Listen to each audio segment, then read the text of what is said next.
জীবনের আরেকটি বসন্ত পার করলেন ঢাকাই সিনেমার জীবন্ত কিংবদন্তি শাবানা।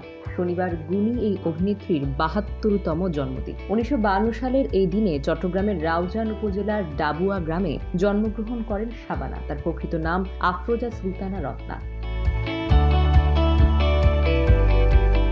১৯৬২ সালে মাত্র ৯ বছর বয়সে এহতেশাম পরিচালিত নতুন সুর সিনেমার মাধ্যমে প্রথম অভিনয়ের সুযোগ পান তিনি। এরপর রত্না নামে সেই কিশোরী অভিনেত্রী হিসেবে তালাশ, কবাবু, ভাইয়া, সাগর, পয়সে, আবার বনবাসের উদ্যান সিনেমায় অভিনয় করেন। তার হাত ধরে ১৯৬৭ সালে চকরিতে নাদিমের বিপরীতে নায়িকা হওয়ার সুযোগ পান এই কিংবদন্তি।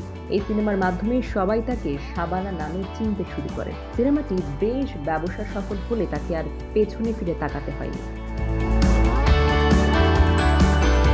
তিনি ৩ দশকের চলচ্চিত্র ক্যারিয়ারে ২৯৯টি চলচ্চিত্রে অভিনয় করেন শাবানা। এর মধ্যে ১৩০টি সিনেমায় তার বিপরীতে ছিলেন আলমগীর। এছাড়াও রাজ্জাক, জসিম, সোহেল রানা, ফারুক সহ বেশ কয়েকজন গুণী অভিনয় শিল্পীদের সঙ্গে জুটি বেঁধে উপহার দিয়েছে অসংখ্য জনপ্রিয় সিনেমা।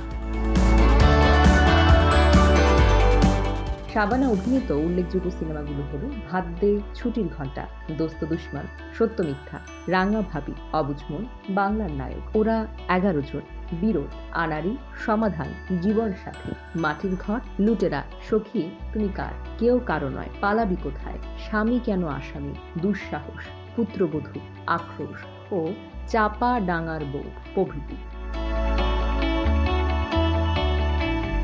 ১৯৮০ সালে আব্দুল্লাহ আল মামুন পরিচালিত সখী তুমি কার সিনেমার জন্য প্রথম জাতীয় চলচ্চিত্র পুরস্কার পান শাবানা। এরপর অভিনয়ে অসামান্য অবদানের জন্য মোট ৯ বার জাতীয় চলচ্চিত্র পুরস্কার পেয়েছেন গুণী এই অভিনেত্রী। এছাড়া বাদশাহ পুরস্কার, আর্ট ফোরাম পুরস্কার, নাট্যসভা পুরস্কার, কামরুল হাসান পুরস্কার, নাট্য নিকেতন পুরস্কার, ললিতকলা একাডেমি ও কথক একাডেমি সহ আরও অনেক পুরস্কারে ভূষিত হয়েছেন তিনি।